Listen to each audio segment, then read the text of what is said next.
मनरेगा ये वो शब्द है जो बीते 2 दशक से भारत में सियासत की वजह बनता रहा है।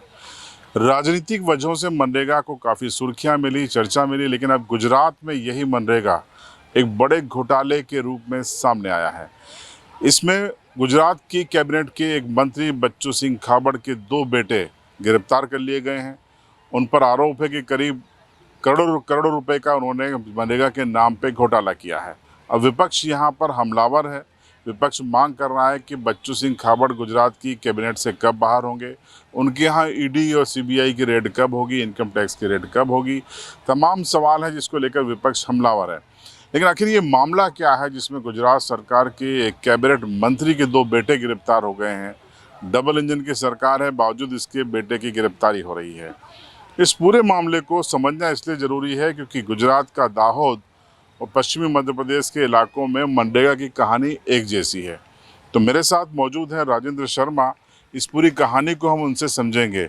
शर्मा जी, ये पहले तो बताइए ये पूरा मनरेगा घोटाला क्या है और दाहोद की किन तहसीलों में है? भैया एक्चुअली ये मनरेगा कौभांड जो है वो देवगढ़ बारिया, दाहोद जिले के देवगढ़ बारिया और धानपुर तहसील के 3 गांवों में हुआ था, जिसमें देवगढ़ बारिया के कुआ और रेढाणा और धानपुर के सीमा बोई, ये 3 गांवों में शुरुआती दौर में आरोप लगते रहे थे कि मनरेगा में कौभांड हुए हैं। और तकरीबन कांग्रेस का आरोप था कि भी 100 करोड़ के ऊपर के घोटाले हैं, ये है। तो इस पूरे मामले में जिला विकास अधिकारी स्मित लोढ़ा और इससे पहले जो तत्कालीन जिला विकास अधिकारी थे उनके द्वारा भी जांच की गई थी। और उस समय पे जब डीआरडीए नियामक के जो प्राइमरी इन्वेस्टिगेशन में इन 3 गांवों में 71 करोड़ का यानी गबन हुआ हो, ऐसा अहवाल यहाँ पे दिया गया था। और उसके आधार पर डीआरडीए नियामक ने दाहोद के बी डिवीज़न में 35 एजेंसी जो माल सप्लाई करने वाली थी उनके प्रोपराइटर यानी उनके मालिकों के नाम और उसके अलावा सरकारी कर्मचारी अधिकारी जो करार आधारित यानी जो 11 महीने के कॉन्ट्रैक्ट पे है उन लोगों के खिलाफ एफआईआर की थी।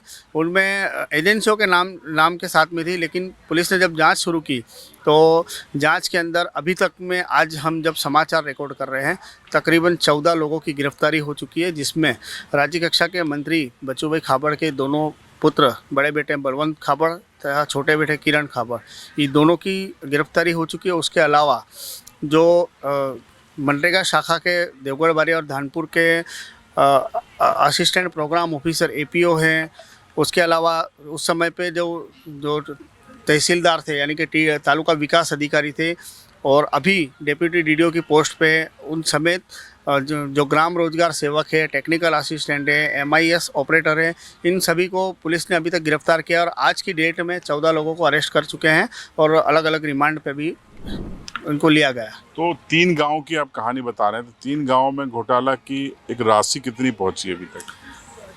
71 करोड़ का मामला सामने आया है। अब पुलिस इसमें जांच कर रही है कि कितना हुआ। सवाल ये है कि सिर्फ 3 गांव का आंकड़ा है, अगर पूरे सभी गांव की जांच हो जाए तो कोई आंकड़ा बढ़ने की उम्मीद है?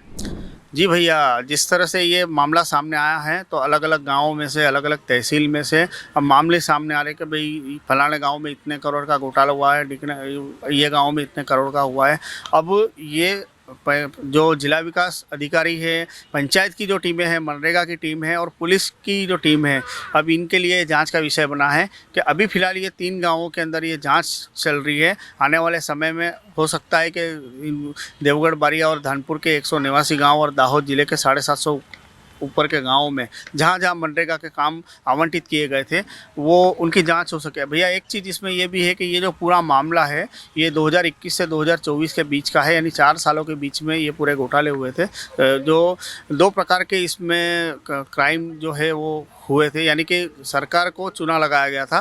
पहला ये था कि जो एजेंसियाँ थी उन लोगों ने सरकारी कर्मचारी और अधिकारी जो कॉन्ट्रैक्ट के आधार पे थे उनके साथ मिल कर के जो गाँव में जो काम सौंपे गए थे वो कामों को कागज़ पे पूर्ण बता के उनके बिल पास कर लिए थे। हालांकि कई जगहों पे आधे काम हुए थे, कई जगहों पे तो काम ही नहीं हुए थे, कागज़ पे काम पूरे बताकर पैसे ले लिए थे सरकार से।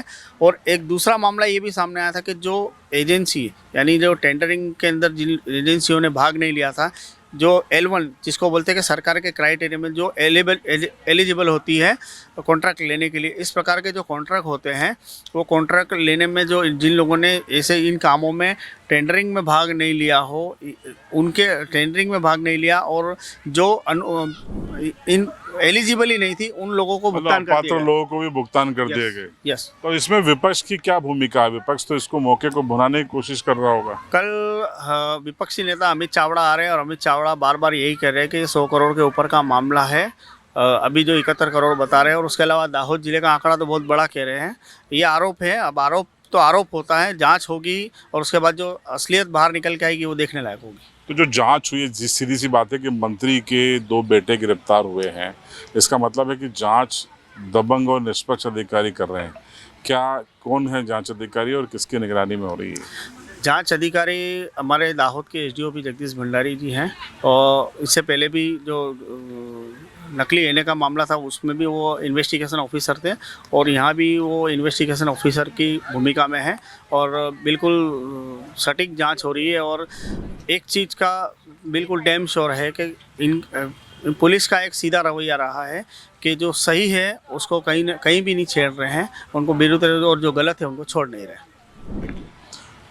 ये थे राजेंद्र शर्मा, हमारे सहयोगी, जो पूरे इस घोटाले के बारे में 71 करोड़ के आपको बता रहे थे। देखिए कितनी बड़ी बात है कि कम से कम गुजरात में शिकायत हुई तो जांच हुई तो यहाँ के एसपी ने मंत्री के बेटों को अरेस्ट कर लिया।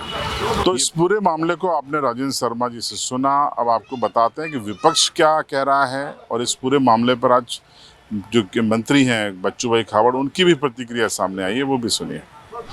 मनरेगा योजनाમાં ગેરરીતિ બાબતે ડીઆરડીએ નિયામક દ્વારા ફરિયાદ દાખલ થતા જે ફરિયાદોએ 5 જેટલા મનરેગાના અધિકારી કર્મચારીઓને અરેસ્ટ કરી કાયદેસરની કાર્યવાહી કરી એમને જ્યુડિશિયલ કસ્ટડીમાં મોકલી આપવામાં આવેલા હતા અને આજે તપાસ દરમિયાન બળવંત ખાબડ કે જે એજન્સી પ્રોપરાઇટર છે અને દર્શન પટેલ કે જેઓ ટીડીઓ છે તત્કાલીન, તેઓ બંનેએ ગુનાહિત કૃત્ય ધ્યાનમાં આવતા બંનેને અટક કરી આજે નામદાર કોર્ટમાં પ્રોડક્શન કરતા તેનો દિન 5ના રિમાન્ડ મંજૂર થયા છે અને આગળની તપાસ હજી ચાલુ છે। ભારતીય જનતા પાર્ટીના 30 વર્ષના શાસનમાં ભ્રષ્ટાચાર એ શિષ્ટાચાર બની ગયો છે અને જ્યારે ભાજપ સરકારમાં જે વહીવટકર્તાઓ છે, જેના હાથમાં સત્તા છે, જેણે ભ્રષ્ટાચાર રોકવાના શપથ લીધા છે, પારદર્શક વહીવટ કરવાની જવાબદારી છે, જ્યારે એ જ લોકો અને એમના મળતિયાઓ સીધા ભ્રષ્ટાચારમાં પકડાય ત્યારે એનો સ્પષ્ટ મતલબ છે કે આજે ગુજરાતમાં વાડ જ ચીબડા ગળે, કોટવાલ જ ચોર છે એવી સ્થિતિનું નિર્માણ છે। દાહોદમાં વારંવાર રજૂઆતો થઈ કે મનરેગામાં ખૂબ ભ્રષ્ટાચાર થાય છે, સ્થળ પર કોઈ કામ થતા નથી અને બારોબાર બિલો ચૂકવાઈ જાય છે અને એમાં મોટા માથાઓ સંડોવાયેલા છે, પણ સરકારે પગલાં ન લીધા। વર્ષોની લડત પછી કોંગ્રેસ પક્ષે પણ વિધાનસભામાં પ્રશ્નો મૂક્યા, વારંવાર લેખિત મૌખિક રજૂઆત કરી, ત્યારે હવે સરકાર જાગી છે ને તપાસની શરૂઆત કરી છે। પણ આ તપાસ ખાલી નાટક પૂરતી ના થાય, ખાલી એકાદ બે લોકોને પકડી અને ભીનું સંકેલવાનો પ્રયત્ન ના થાય। સરકાર પાસે અમારી માગણી છે કે આ પ્રજાના ટેક્સના પૈસા છે, પ્રજાના પડસેવાના પૈસા છે। આ મનરેગા યોજના ગરીબ સામાન્ય માણસને 100 દિવસ રોજગાર મળે એટલા માટે આ કાયદો લાવવામાં આવ્યો છે। એવા કાયદા હેઠળની યોજનાઓમાં ભ્રષ્ટાચાર થાય એ ક્યારેય ચલાવી ના લેવાય। સરકારે પ્રમાણિક નિષ્ઠાવાન અધિકારીઓની એસઆઈટી બનાવવી જોઈએ। દાહોદમાં જો તટસ્થ રીતે તપાસ થશે તો હજુ પણ મોટા માથાઓ આમાં પકડાશે અને 100 કરોડ નહીં 200 કરોડ કરતા વધારેનો ભ્રષ્ટાચાર બહાર આવવાનો છે। ત્યારે સરકાર પાસે માગણી કરીએ છીએ કે ઓપરેશન ગંગાજળની વાત મુખ્યમંત્રીશ્રી કરે, પણ શરૂઆત પોતાના મંત્રીમંડળથી તો કરો। આજે એમના જ પરિવારના સભ્યો આ ભ્રષ્ટાચારમાં સંડોવાયેલાનું બહાર આવ્યું છે તો તટસ્થ તપાસ કેવી રીતે થશે? તટસ્થ તપાસ કરાવવા માટે પ્રમાણિક અધિકારીઓને મોકલવા પડશે અને સરકારે પણ પોતાની પ્રમાણિકતા આમાં દર્શાવવી પડશે અને ઓપરેશન ગંગાજળની શરૂઆત પોતાના મંત્રીમંડળથી સરકાર કરે એવું આજે ગુજરાતના લોકો ઈચ્છી રહ્યા છે। હા, અત્યારે દાહોદની અંદર નરેગા માટેની વાત ચાલે છે। તે વાત કોંગ્રેસ કરી રહી છે। છેલ્લા 6 મહિનાથી કોંગ્રેસ આક્ષેપ કરી રહી છે ભ્રષ્ટાચાર થયો છે। અમારા બારિયા તાલુકા અને ધાનપુર તાલુકામાં 35 એજન્સીઓ જેવી એજન્સીઓએ કામ, જે મટીરિયલ સપ્લાય કરવાનું કામ છે, મારા દીકરાઓ પણ 2000 ને 18થી કામ કરે છે, એ મટીરિયલ સપ્લાયનું કામ કરે છે। બીજું અહીંયા કોઈ કામ કરતા નથી અને ઓપન માર્કેટમાં પણ અમે એ માલ વેચી શકીએ છીએ. એ અમે વેપારી છીએ, અમે કંઈ લેબર નથી અને અમને લેબર કામ કરવા માટે કોઈ અમારી એજન્સીને કોઈ ઓર્ડર પણ આપવામાં આવેલો નથી અને એના માટે આ એફઆઈઆર થયેલી છે. એના માટે વહીવટી તંત્રની તપાસ કરી રહી છે. સરકારને વહીવટી તંત્ર પર મને પૂરો ભરોસો છે. જે કંઈ નિર્ણય આવશે અમે સ્વીકારવા તૈયાર રહીશું. આવા આક્ષેપો કોંગ્રેસ ખૂબ લાંબા સમયથી દર વર્ષે કરે છે. મારા પર હાઈકોર્ટમાં 2 વાર PLA દાખલ કરી છે. એમાં હાઈકોર્ટે એને ક્લીન ચીટ આપી છે.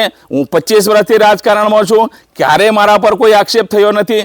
3 વર્ષની અંદર રાજ્યની અંદર પંચાયત મંત્રી તરીકે કામ કરી રહ્યું છે. 1 રૂપિયાનો પણ ભ્રષ્ટાચાર નથી. મારી તમામ યોજના ઓનલાઈન, બદલી બઢતી પણ ઓનલાઈન કરીને હું આજે રાજ્ય સરકારનો વિશ્વાસનાથી કામ કરી રહ્યો છે.